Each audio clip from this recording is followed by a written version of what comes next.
Radical. Welcome to Radical Rapid Fire Comment Response for August 23rd through August 29th, 2021. Short comments, quick replies. Jason X.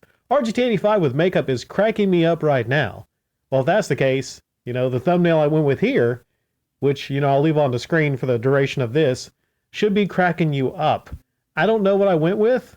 Chances are, maybe I had some fun with it. I probably put some red on the lips, maybe some, red on the cheeks. Maybe I even put some girl hair on them, right? Just because it's funny, right? I have no real reason I did it. I just think it's funny. Can't we just, laugh and have fun sometimes? Isn't that what life's about? Awakening Bear. I haven't watched the video yet, but I've got a good feeling one of my comments made it. I'm super psyched. Fingers crossed. Edit. My disappointment is immeasurable and my day is ruined. Well, Awakening Bear, maybe one day you'll make it into one of these comment response shows. Possibly. Keep your fingers crossed. Oh, wait, you already did. So, there you go. I have the power to make people's day and ruin people's days. Tribes with a 1. I thought you were going to talk about WATA and Heritage. Patreon is optional. You can buy or not. That's up to the viewer. Same can be said about PS Plus, Xbox Live, Nintendo, and DLC. It's optional. No one is forcing you to buy it. Well, it's kind of hilarious how you equated a YouTuber's Patreon to Xbox Live, PS Plus, Nintendo, and stuff of that nature, even DLC. In the case of DLC, you can make an argument that, well, you're actually getting something with the DLC. If you buy some DLC to a game, you actually, you're getting something. But when it comes to, this guy, this Carl Jobst or whatever, what really are you getting? Other than, I don't understand. I don't get it. So, and also you say Patreon's optional, everything's optional. Well, just because it's optional doesn't mean I can't talk about it. I can talk about it and, highlight how it's stupid, and donating to people online is stupid, especially YouTubers and whatnot. I can talk about it. I just don't understand how just because it's optional, I can't talk about it. I don't have time to actually go into this even more because it's Radical Rapid Fire, but leave your thoughts in the comment section down below. Does Tribes have a point? Should we not talk about Patreon or these YouTubers and the e-beggars because it's optional? I think you know the answer there, but you can leave your thoughts in the comment section about it. Redville! Sorry I yelled. I just felt like yelling. You want to some real Patreon BS? Oh, I think you meant to say you want to hear some real Patreon. Okay. Just because of that error, you're no longer in the comment show. Okay, I'll keep you in. You want to hear some real Patreon BS? Neebs Gaming has a $1,000 and $5,000 tier. They make at least $16K a month on Patreon money. Did I read that correctly? Not 100 and 500, but 1,000 and 5,000? Okay. I'm trying to process that.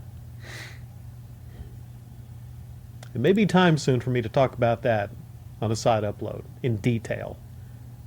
5K. Bellstar. Never get a game at launch day or pre-order, just wait a few days. Yeah.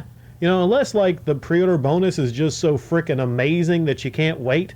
Usually it's just a skin or something kind of, worthless for the most part. Just wait.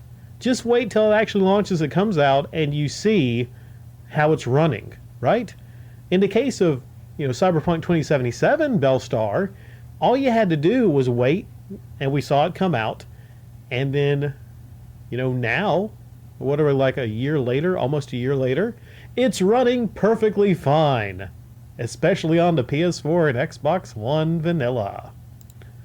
John Russell. I like to give the reboot a chance, but the aesthetics and style don't do anything for me. It comes off as Fortnite. As for gameplay, we need to wait and see. Yeah, there's things you take from that trailer of Saints Row, and they're like, okay, I'm stuck with a lot of these fuckers in the story missions. Okay. But the thing is, Saints Row is mostly a open world game where you kind of get to go around and do your own thing. Okay, so if it was a different type of game, I'd be like, okay, this game is dead to me. I'm not dealing with it. But I'm actually going to wait because some of the gameplay looks pretty interesting. And if it gives me that experience, and mostly I played Saints Row and GTA, I just like, get around in those worlds and I just kind of have fun in those worlds. I don't care about the story missions that much at all. So I'm going to give it a wait and see. I'm definitely not pre-ordering that before I actually see what kind of gameplay and what it actually has to offer. I probably won't pre-order it, period. I'll just, like the last comment, wait and see how the game is, and then I'll make my determination. King Drewski 9000. Wasn't there a Japanese TV show where a schoolgirl battles muscle-bound guys using a yo-yo? I don't know. You mean like an anime or like a live-action TV show? That sounds crazy. That sounds nuts. That a schoolgirl with a yo-yo can take down muscle-bound guys. I mean, I don't, unless it's like some kind of an enchanted yo-yo with magic powers. And even then, that sounds just like absurd. But a lot of anime is absurd. Watch Dogs 2 I thought was absurd when you had that one guy, and maybe you're referring to this. Is that what I talked about? How you go from having I wouldn't even call Aiden from the first Watch Dogs a badass, but it's like believable that he could actually take these guys on. But you take one guy that's 50, 60 pounds lighter, that one nerd guy, and I'm supposed to believe that he's using a yo-yo to take down these guys? No. He'd at least let it be like a billy club or something, but a yo-yo? Come on. Silver Music Box. The person that had the bronze was actually respectable with having a different opinion? Yeah. Historically, I have given comments to people, even gold medals to people that had great comments, but didn't agree with me. It's okay to not agree with me. And other people actually sometimes give me flack for that. And they say, I can't believe you gave that guy a bronze or that guy a silver or whatever. I'm like, if it's a great comment, I can disagree with it, but I can actually respect it for being a great comment.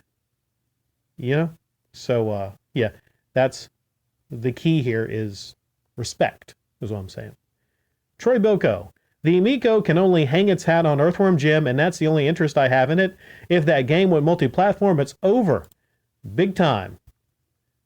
Yeah, I mean, you think about the games that excite you about the Amico, and the one game that probably has interest from a lot of people, especially people that are fans of the 90s platformers, is Earthworm Jim. But we haven't seen a whole lot of Earthworm Jim. Like, almost literally nothing we've seen of Earthworm Jim. So if the other games that we've seen a good bit of aren't even complete, then how many years are we away from actually getting Earthworm Jim? By the time the Amico actually comes out, let's just pretty much expect Earthworm Jim to be on the Switch and the Xbox and consoles that will still actually either exist. I mean, so just get ready is what I'm saying. I don't think Earthworm Jim is going to be an Amico exclusive. Why waste your time making that game if it's not going to actually come out to a console that's coming out?